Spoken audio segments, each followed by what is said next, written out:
खैबर मिसाइलों से हमला हुआ है।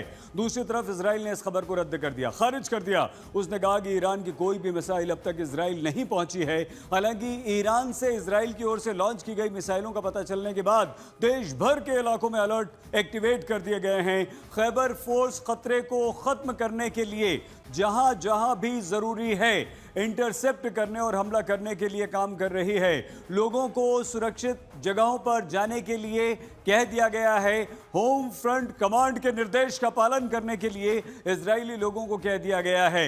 इजराइल, अमेरिका और ईरान के बीच छिड़ा यह युद्ध जबरदस्त गंभीर होता जा रहा है। कुछ अपडेट आइए हम आपको बता दें, और उस अपडेट में सबसे पहला यह है कि ईरान ने कद्र इमाद जैसली बैलिस्टिक मिसाइलें दागी हैं। उधर इजराइल ने चेतावनी दी है कि हिजबुल्लाह के भी ठिकानों पर हम हमला करेंगे, लेकिन यह खतरनाक है।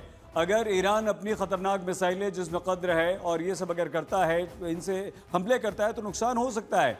इजराइल ने हिजबुल्लाह के सभी ठिकानों पर हमलों की चेतावनी दे दी है। मतलब ये अब हमला और इजराइल की तरफ से बढ़ेगा। इजराइल ने चेतावनी दी है कि हिजबुल्लाह के ठिकानों के आसपास से जो लोग हैं वो दूर हो जाएं। हम आम लोगों को निशाना बनाना नहीं चाहते हैं, तो आम लोग दूर हो जाएं। हिजबुल्लाह के ठिकानों पर हम हमला जल्द ही करेंगे।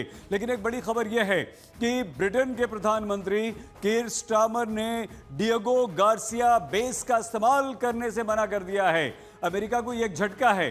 कहा कि वो यहां पर बेस से ईरान पर हमला करने की अनुमति नहीं देंगे, इजाजत नहीं देंगे। और राष्ट्रपति ट्रंप इससे नाराज हैं। वो इस डिएगो बेस से ईरान पर हमला करना चाहते थे। तो ब्रिटेन के प्रधानमंत्री स्टारमर के निर्णय पर ट्रंप ने असंतोष व्यक्त किया है। यह कहा है कि मैं इससे निराश हूं। इसके अलावा एक और बड़ी खबर, महत्वपूर्ण खबर यह है कि कुवैत एयर डिफेंस ने गलती से यूएस फाइटर जेट को मार गिराया है। हालांकि इसमें जो मौजूद पायलट थे वो सुरक्षित बच गए हैं। सभी क्रू सदस्यों को सुरक्षित बचा लिया गया है, लेकिन ये फाइटर जेट गिर गया है और ये गलती से क्रैश हुआ है। हालांकि सभी क्रू मेंबर्स को सुरक्षित बचा लिया गया। लेबनान सरकार ने हिजबुल्लाह की सभी गतिविधियों पर प्रतिबंध भी लगा दिया है। बड़ी खबर इस वक्त यह है, जो लोग परेशान हो रहे हैं एयरपोर्ट्स पर उनके लिए, कि बहरीन में पासपोर्ट सेवाएं अगली सूचना तक सस्पेंड कर दी गई हैं। ये अभी तक का अपडेट था। और इस बीच एक और बड़ी खबर आ रही है। ईरान पर हमले को लेकर आईडीएफ का बयान आया है। तो इजराइल की तरफ से यह बड़ा बयान आया है। अब देखना होगा कि 600 से ज्यादा ठिकानों पर हमले, एक साथ 600 से ज्यादा ईरान के ठिकानों पर हमले किए गए हैं। इजरायली डिफेंस फोर्स का यह बयान यहां पर आया है। 2500 हथियारों का इस्तेमाल किया गया है। 150 से ज्यादा बैलिस्टिक मिसाइलों को टारगेट किया गया है।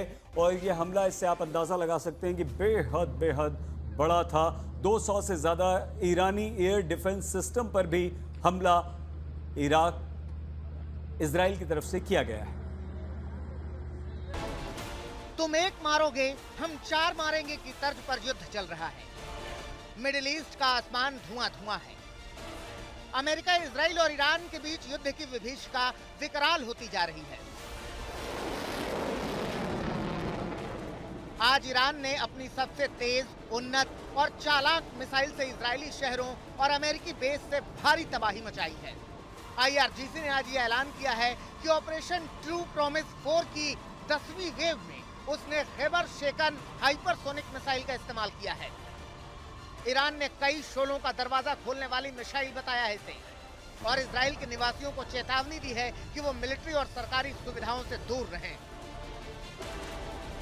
इजराइल कई मामलों में खैबर शेकन मिसाइल को नहीं रोक पा रहा है। इजराइल के air defence system Arrow, David Sling, Iron Dome से गुजरकर ये जमीन टारगेट को हिट कर रही है। खैबर शेकन मिसाइलें इंटरसेप्टर रॉकेट से बचकर तेल अवीव और जेरूसलम में टारगेट पर पहुंच रही हैं। असल में खैबर शेकन में मैन्यूवरेबल री एंट्री व्हीकल्स यानी MARV हैं। टर्मिनल फेज में ये जिगजैग करती हैं या दिशा बदल सकती हैं। इसकी स्पीड मार्च 8+ है, जिससे एरो जैसे सिस्टम्स को ट्रैक और इंटरसेप्ट करना मुश्किल हो जाता है। सॉलिड फ्यूल होने से लॉन्च तैयार होने में 15 मिनट से भी कम वक्त लगता है। मोबाइल प्लेटफॉर्म से लॉन्च होती है, जिसके कारण इजराइल को पहले से पता चलना मुश्किल है। इसका इस्तेमाल एस्केलेशन को और बढ़ा रहा है। ईरान के विदेश मंत्री अब्बास अगाची ने साफ कर दिया है कि वो किसी भी सूरत में बदला लेके रहेंगे। ईरान के सुरक्षा परिषद के प्रमुख अली लारिजानी ने साफ शब्दों में कहा है कि ईरान अमेरिका से बातचीत नहीं करेगा। बिगड़ते हालात के बीच अमेरिकी राष्ट्रपति ट्रंप ने भी इस बात की आशंका जताई है कि युद्ध लंबा खिंच सकता है। उधर खामेनेई की मौत के बाद ईरान के साथ कई देशों में विरोध प्रदर्शन हो रहा है। साफ है कि ये संकट लगातार बढ़ता जा रहा है।